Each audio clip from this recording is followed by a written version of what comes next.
Nakita na nga ni Paing ang CCTV footage at sobra siyang nagulat na tama pala ang mga sinasabi ni Ilyas.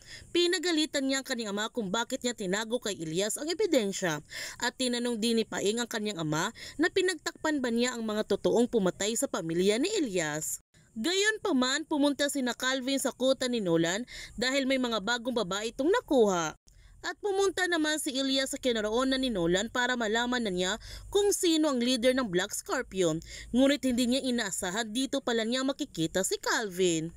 Kaya wala nang patumpik-tumpik si Ilyas, agad na niya itong sinalakay ang kanilang kuta para tugisin si Calvin.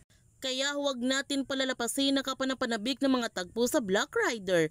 Kung bago ka pa channel ko, don't forget to like, subscribe, and click notification bell para palagi kang updated sa mga videos upload ko. Thank you for watching and God bless everyone!